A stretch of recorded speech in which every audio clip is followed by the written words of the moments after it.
Hello, everyone, and welcome back to the Premiership Quarter. Today, I'm going to be doing a video where I talk about the end of the season, going through some awards, who might win it, a bit where the race is at, going through the ladder as well, and talking about where I think each team might finish up as a bit of a wrap on the season so far. I'm recording this at the end of round 17, so just over two-thirds of the season have been finished, and I think that gives us a very, very good idea of where teams are at. So that's why I want to do this video now. I had it recorded last week, but wasn't able to get it out in time, so unfortunately, I've had to go back and re-record it after the round. Now, I'm not sure if you can tell, but my voice, at least to me, sounds a little bit off, and the reason for that is because I was at the St Kilda Sydney game, and if you watched it, then you would understand, as a Saints fan, I was very, very loud.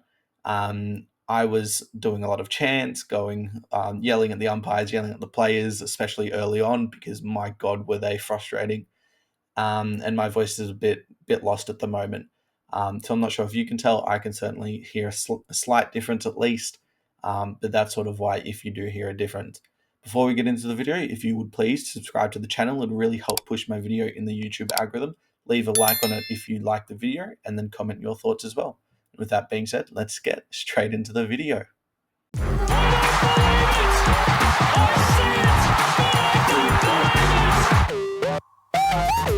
came up behind him like a librarian.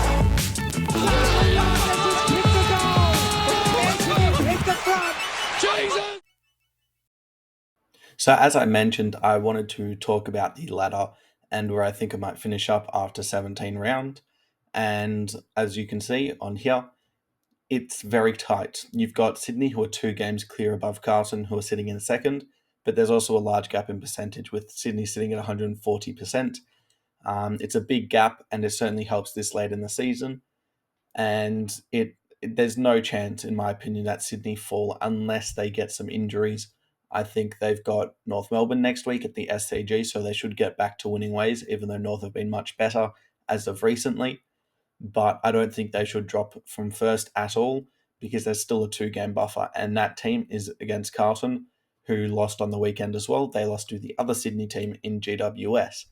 Now, they were up by 33 points, and they showed that they can score heavily. But after that, with Wiedering coming off, McGovern also not being fully fit for the game, they weren't able to handle the Giants' pressure, and their tsunami came back. And it was, to be honest, fucking awesome to watch.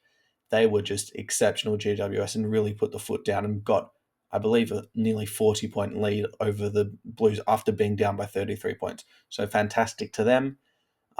They were, I believe, 6 points clear, Carlton, of second and third before this round. Now it's only 2 points. And if Wiedering and McGovern aren't fully fit, I could see them dropping. And because it's only 1 game between them and six, it's a huge difference for them if they do drop. Yes, they've got a bit of a percentage over those other teams, aside from Fremantle, but anything can happen. And I definitely don't think they're safe. And then you've got Fremantle and Essendon, 2 teams, both on 42 points, but the only difference really is the percentage. Fremantle are sitting on 15 points more in terms of percentage, which is huge for them, especially so late in the season. It's fantastic for them to be able to be this far above in percentage over the fourth best team. I think with their form, especially at home, they could very well solidify, if with a couple more wins, a top 4 spot, because all the other teams can very well lose more games, I believe, than them. But they did lose Darcy on the weekend due to concussion, so that's not great. And then Essendon as well, 42 points, but still not fully convinced, even though they did beat Collingwood. It's a very shocked Collingwood team at the moment, who just aren't anywhere near their best, especially compared to last year. But after that, gee whiz, it's 2 games between 5th and 13th. That's huge. Geelong were just able to get past Hawthorn quite easily on the weekend, so that's a big difference. Gold Coast couldn't get the win over North Melbourne away from home, which, with Dimmer, what he said, but making sure that the club needs to fucking grow up. To be honest, it's fair enough, because they just don't look the same team, and there's a lot of things they need to improve on. The Bulldogs were absolutely smacked by Port Adelaide as well. Melbourne were pretty good over the Eagles. Just, it's the Eagles, though, away from home. Not much you can say there. Collingwood losing to Essendon, the Giants getting a huge win over Carlton, and then Brisbane getting a good win over Adelaide. So, there's a lot of inconsistency in these teams, and it's really hard to predict. If I were to say my guarantees, I think Sydney, Carlton, and Fremantle are my three definitives to make the top eight, probably top four as well. And then outside of that, I think I've got Brisbane definitely making it. But to be honest, I don't think you can definitively say anyone else. I say Brisbane because of their form. They have won five in a row, as you can see, and they're the most informed team in the competition in them at the moment. So there's nothing to really put them wrong, and they're only a game out of top four. So that's huge for them. Port Adelaide, I can see an argument to be in the top eight, but we've seen some really poor form, but also some good form from them, and it's really hard to say. Geelong, I think, are probably one of the more well placed teams to finish in the top eight. I think you can also make the same thing for Essendon. But outside of that, you've got Giants, Collingwood, Melbourne, three teams who finished in the top seven last year, all sitting just on the outer, essentially outside of GWS, who only just got back in. And so Melbourne, I don't see winning it because I don't think they've got that X factor that they once had. I don't think the Suns and Hawthorn can make it anymore. I think the Saints are already out of it unless they win every game, which realistically won't happen. And more than likely lose to Adelaide this week anyway. But so I've said Sydney, Carlton, Fremantle. I think the top three potentially is locked. Not maybe not in those positions, but I think is probably locked in terms of form at the moment. I then probably have Brisbane at fourth, and I think in fifth I would put Essendon. They're only a game apart, and I think Brisbane probably have the more talented team and have shown it a bit more than what Essendon have, especially over the last few years. Then I'd probably go Geelong at sixth. I think they've got a big enough advantage at GMHBA Stadium, and they've still shown some really good signs without Hawkins being there. They've had De Koning in the ruck and been able to replace Tom Stewart's effect on the game with Zach Tui, and they've shown that they can change and form again, which is really important. And that leaves two spots, seventh and eighth, to fill with Port Adelaide, GWS, Melbourne, or Collingwood, or even the Dogs. I think the Dogs are a game out, and I think that the inconsistency they show now with Norton and O'Donnell not being able to play for the next week, I think that also affects them quite poorly. So I don't think they'll make it, and that I think the two spots probably go to GWS and Collingwood. I think you'd probably say GWS at the moment at seventh, and then Collingwood eighth. And then outside of that, it's really difficult to genuinely make an argument. And so that's going to be the eight that I think will finish up. I'm not going to do a ladder predictor or anything outside of trying to be Saints fan and get them in the finals. But I think that's where the season will end up, and that sort of leaves two teams in Port Adelaide and Melbourne on the outer. And fantastic to Brisbane to be able to get in there. Good stuff. GWS making it again, but it leaves two teams in a really difficult position for next season. Next up, we have the awards, and to say there has been some controversy in these in the last few weeks, I think is absolutely correct.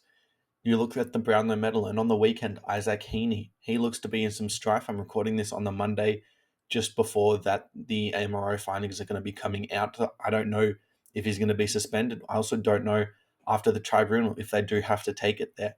Then you've also got Harley Reid getting suspended and not being able to win the Rising Star Award. And I could absolutely go into if that's fair or not, if it's a best and fairest like the Brownlow Medal Award is in a later video, and maybe I do. Leave your thoughts in the comments below if I should do that or not. I could talk about it for ages, to be honest. But he's not going to be able to win. You've also got Sam Darcy, who also got suspended. He's not going to be able to win the Rising Star Award. And then George Wardlaw has missed 2 weeks. Maybe that affects his case, and someone like Darcy Wilson comes striding through with a couple really good games, and maybe he takes it off him right at the end. I think it's going to be very interesting. The only one who's really set at the moment is probably the Coleman medal, but even still, I believe that Kerno is just ahead of Ben King. I think it's 46 to 43 in terms of goals. It is, but then you've got Jesse Hogan, 41, who had a fantastic game on the weekend against Carlton, kicking 5. Harry Mackay all the way up to 4th. So Carlton have got 2 who were there. He's only 7 behind Kerno. So if Kerno has another couple poor games like he has in the last 2 weeks, it opens the door up for someone like a Ben King to be able to take it off him. However, I think that Kerno is still the favourite and he should take it out. He's got a 3 goal buffer and he's had his 2 bad weeks, and players still haven't been able to catch up. So he's got a lead. It's not super strong, but I think he's still the favourite. But if you're looking at a smoky, honestly, don't be surprised at Jake Waterman. I think if West Coast have some good games with him when they're at home and he can kick another 5 or 6 goal bag a couple of times, he's probably going to put himself in the top three conversation and solidify himself as one of the best medium tall key forwards in the competition if he has not already. But to move on, we'll talk about the Rising Star Award. And as I mentioned, the two genuine contenders for this have been eliminated. Reed and Darcy were suspended, and hence George Wardlaw was the outright favourite. And before he had the concussion in training, he was absolutely on fire, especially in that North Melbourne midfield who had been torching teams in these last 4 or 5 weeks. He has been exceptional. He's a pig inside, and it's really tough for teams to be able to stop that. But when you've got the outside game to complement that, which he does, it's really hard to stop you as a player, let alone as a second or third year player, whichever one he is. He is fantastic. He's young. He's got that energy and that will to really push his team. And he looks to be a real leader and a driver for this team, North Melbourne. And he's definitely going to be peaceful and for the future. Looking past him, as I mentioned, you've got Darcy Wilson from St Kilda. He started off really, really well and has sort of died down a little bit in the last few weeks, but has still been able to get on the scoreboard relatively consistently. He kicked one on the weekend, and he looks to be one of the best runners in the competition at such a young age. And he can look to continue the back half of the season with potentially a more informed St Kilda side after beating the Swans. The others for the Rising Star Award are probably Ollie Dempsey, Colby McKercher, and then probably Caleb Windsor, who had a very good game on the weekend against the Eagles. Um, Ollie Dempsey started brilliantly for Geelong and then sort of faded as Geelong faded as well. As a sort of small forward winger, he's playing a very interesting role. It's not something you normally see in a lot of other teams where he likes to kick goals. I think he kicked 4 in a game, kicked 2 against the Saints in round 1, and he's definitely improved his form towards the most recent weeks, similar to what Geelong have. That sort of what you get with the younger players, how they're going is resembling how the team's going.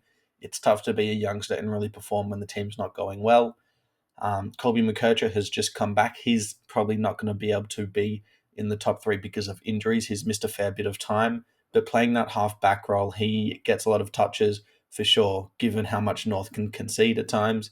I think he had 37 on the weekend against Gold Coast, or 34, something along those lines. He's had that a couple times as well. He gets the ball, he's able to run, use his speed really effectively, and he's not always defensively singled out. He's been able to be shielded quite well from other teammates in terms of being left out one on one, because that's definitely not his game. But his ball use has been exceptional. His speed and his athleticism has really been able to give North Melbourne a boost, and they did on the weekend as well. But the only downside with him is really his injuries. And then the other one, as I mentioned, was Caleb Windsor. Had a good game, but he's also died down a little bit. Isn't always in games, but it's hard to be a youngster in an underperforming side like Melbourne, especially to be out on the wing. And he has been able to kick goals at times as well, which is important for him. But he's probably sitting on the outer as well, probably in that 4 to 5 range. Another person who could shoot up late is probably Nate Caddy. He's now looking to be getting games in this Essendon forward line. And against Collingwood, he looked really good. I believe he only kicked 1 goal 3, but he showed a lot of really good signs. And if he's able to stay healthy, stay in the team, take a few marks each game, and he's already shown some really good signs. If he shows some more, then who knows what he could be. And I think he could potentially push for a top 7 spot in the Rising Star, and ignore my dog who just jumped in on my bed in the background. The final award that I'm going to be talking about is obviously the Brownlow Medal, the biggest and supposedly the best and fairest award for the best player across the entire season. Looking at sports bets odds, and I know this is gambling, yada yada yada. Do it if you want, don't do it if you don't want. It's your choice. He has officially been taken out of the rankings. You can no longer bet on him, and that will be the case until he is either officially suspended or he will return once you can see if he has or has not been suspended. That was a bit of a ramble. I meant you can bet on him if he has officially not been suspended. Okay, now that that's clear, the official outright is Paddy Cripps and then Nick Dacos second, Bont third. I think you can definitely make an argument for Cripps being first, but I don't think he would be my first. I think Nick Dacos is probably first. I don't really have an idea of how many votes, but if I were to take a guess, I think the top five would at least have 22 votes. As of right now, I think they've all had close to five best on ground, performances throughout the season, and that would at least put them at 15. You calculate at least 7, 8 games where they'd polled a vote, that pushed them to 22, and that's sort of where I have it. It's definitely going to be interesting. Cripps has been fantastic in his last 6 weeks. He's had two 40 touch games where back to back where he's going to get the 6 votes, and then a few others as well where he'll get the 3 votes where he's fantastic. The other problem with him is he's got some really other players who have been exceptional. Harry Mackay's been very good. Tom De Koning has had some huge games as well. Wiedering's been fantastic, and so it's just whether they can take a couple votes away, but I don't think they'll take enough away for him to be sitting outside the top three at least. You've then not got Nick Dacos, who has sort of been in and out of polling. I think if he is going to win it, he's going to have to poll in enough 3 vote games to be able to win it, because I don't think he'll get enough 1 and 2 vote games to be able to get over the top. He has sort of been struggling with Collingwood's form as well. If they're not winning, I don't think he'll get enough votes as well, which is a bit of a problem given how good they were last year. He was able to get so many votes based off of that. I don't think it'll be the same this year. And then you've got sort of the same story with Bontempelli. However, I think he can get some of those votes even if the Bulldogs don't win. He won't get it from the weekend where they got smashed by Port Adelaide. However, I think he'll get some in some other games. He has just been a fantastic player over the last few years. Even though he hasn't won one, he's certainly been in contention every year. And I think this could very well be the year if the Bulldogs can have a good back end to the year, unlike what they've had in the last few years. But I'm not sure if he's going to be able to win it because the Bulldogs still haven't been able to play in a top four form, and it's very difficult to win it if you're not in a top four team. Another one who is in the top 4 5 is Zach Merritt, and it's simply because I don't think many Essendon players will be able to take votes from him when Essendon play well. He is fantastic, had a huge game against Collingwood, easily best on ground in that game. There are a couple games where Essendon players might be able to steal. Sam Durham could potentially do it. Nick Martin potentially, but even Jake Stringer. But outside of that, there's not many. Where you compare it to someone like Isaac Heaney, who's had Gould and Warner consistently take votes from him. Bontempelli would have Trelaw also taking some, and then Cripps would have De Koning, Walsh also taking some, even Kerno or Mackay if they had some big games. So that's sort of where I see Merritt simply being in the top 5 in terms of votes as of now. He will need Essendon to perform and stay in the top 6 at least for him to be able to win it, because they need to win enough games. But he has been fantastic. He's had such a good season and could very well be the All Australian captain. He's certainly in the All Australian team in my books so far from this season. Another player who has certainly shot up as of recently, given his team's poor start to the season, has been Lachie Neale. There's only really one player I can think of that would consistently take votes, and that could be Josh Dunkley, because I think he's been fantastic this season. But I think Neale is obviously in the umpires' books. He always is. I had my view last year that he wasn't necessarily the best player, but it's not always the best player to win it. It's the best player on one of the best teams, similar to the NBA MVP in America, where the basis for it is if you're one of the best players on one of the best teams, if you're the number one player on the number one seed, you're always going to be in the contention. And over here, it's relatively similar. He's in the umpires' books. Some say I don't like that, but I just think he's a fantastic player. He's probably going to be polling in at least 1, 2, or 3 votes every game Brisbane win, basically, and he's able to push through tags, and he doesn't really get them too often, especially up at the Gabba. And that's, to be honest, going to be enough for him to get plenty 3 vote games. And if he finishes the season, he could very well win it.